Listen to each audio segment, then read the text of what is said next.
What is going on YouTube? It is Primitive here, and today I'm going to be bringing you a match between two decks that I haven't featured on the channel before. So this was a match that I was very excited to get filmed and bring onto the channel for you. This is going to be AncientTroymon Control with a little bit of a black package on the left, and then on the right we're going to be having Titamon Mastemon with a Ginkaku loop type of package. And so it's a very aggressive deck. Obviously the Titamon builds are rather aggressive naturally, but this build in particular, I did see it around at the tournament. I did get to play this player myself, and I do know that this deck is incredibly aggressive. It's very strong in what it does, and it's also very consistent in what it does, and so it's a very cool deck. The deck on the left with the AncientTroymon, it does have some black cards like I mentioned. It is going to be playing the secret rare Black War Greymon, as well as playing Final Zubagon Punch and a couple other smaller black cards, but going in for giant punches with those type of cards, and then also having the control package of the AncientTroymon. So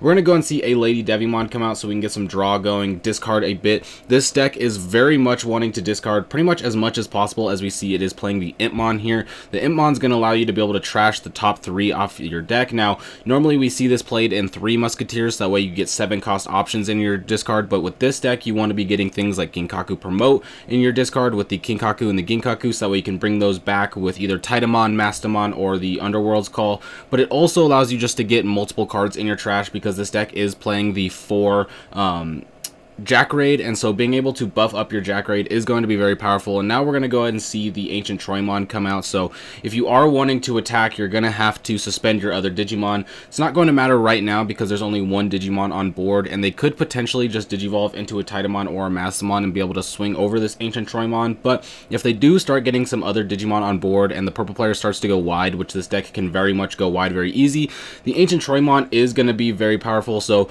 we're going to see the Titamon come out. The when Digivolving will activate, so they can trash a card and then bring back a level 4, and then you're going to be able to gain security attack +1 since you did trash a card. The Ginkakumon Promote's going to come out. It is a Yume effect, so they are looking like they are going to not bring back the Ginkakumon underneath, but they are going to go ahead and swing over the AncientTroymon. The AncientTroymon's going to suspend the Ginkakumon Promote, so did get a little bit of value from that AncientTroymon, making it so they couldn't get that extra swing right in there, because they definitely would have wanted to attack, so that way they get that Ginkakumon Promote back in the trash. But now the green player is just a bit behind. They don't have anything on board, and then just hatching this turn, so they can't even promote anything, and your opponent has a Mega on board and a Ginkaku Promote coming out of the raising, so pretty intimidating board on the other end. Gonna have to try to build something, but just gonna go with the Puppetmon, making it so neither Digimon can unsuspend. Very costly card. Gonna have to put the opponent all the way up to 10 memory, but it does shut off a lot of offensive pressure.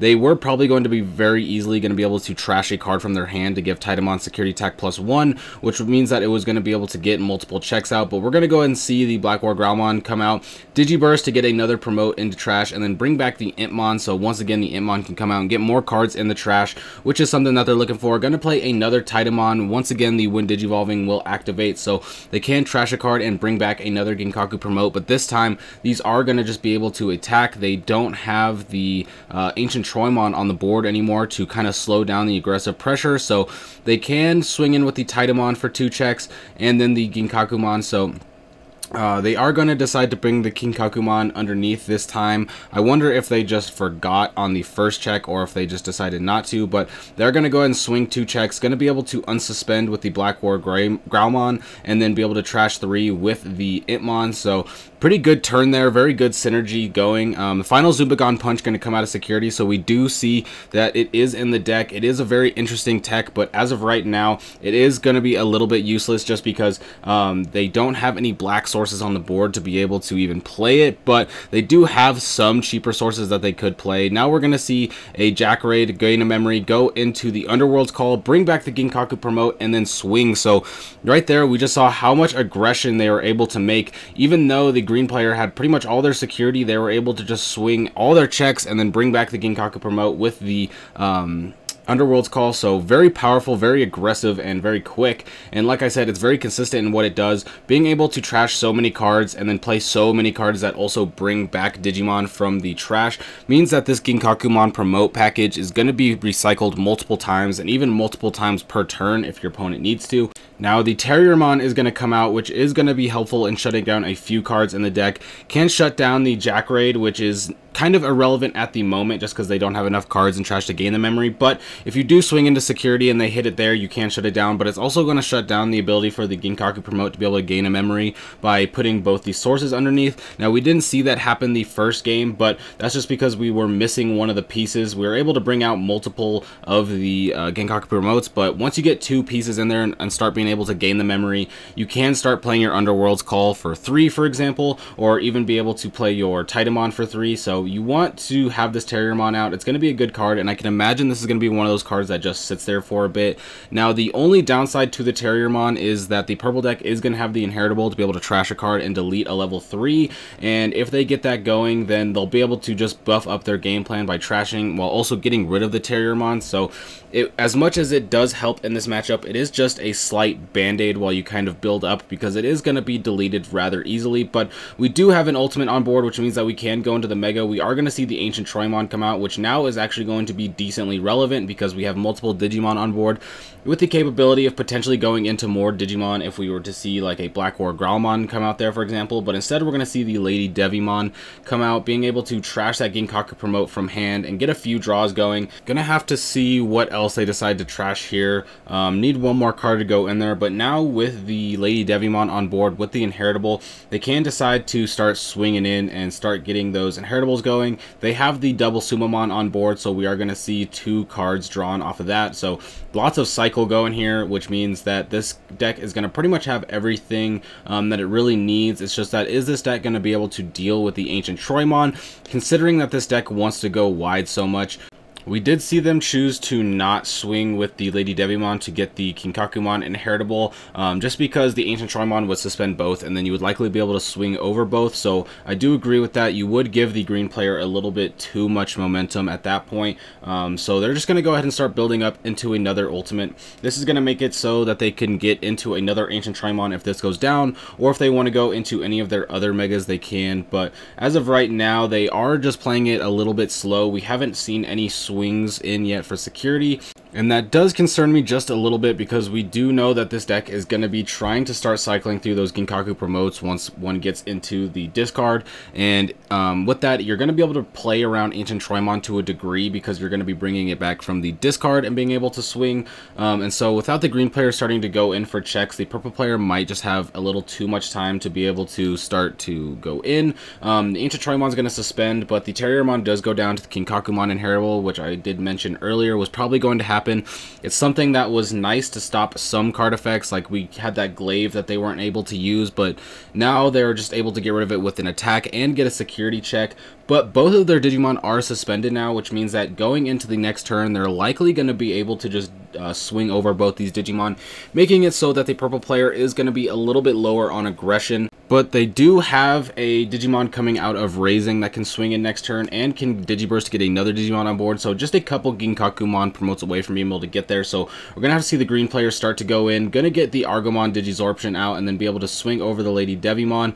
That gets rid of the ultimate, and now this is going to swing over the Kinkakumon, which is nice to get the things off the board. But these are a couple of cards that they do want in the trash with the Kinkakumon and the Ginkakumon. And now we're going to Digivolve into another Ancient-Troymon. So now even if you were to get rid of one of them by going into a Mega this turn, there is still going to be another one on board, so you can't get rid of both. So the going wide strategy as of right now is going to be shut off for probably the rest of the game, just because both of these Digimon are going to be very hard for you to get rid of without having to sacrifice too much of your offensive pressure going into security. But they do have the ultimate suspended now, so if they wanted to swing over the green player's ultimate, they can get that aggression off of board just a little bit and also shut off another Mega. But at this point, looking at the purple player's trash, they have so many cards in trash that if they start playing Jack Raids, they're going to be able to start gaining just 1 memory right now, but they're very close to being able to gain 2 memory. Going to be able to discard and then bring back the Kinkaku, which is going to be able to get the 2 sources,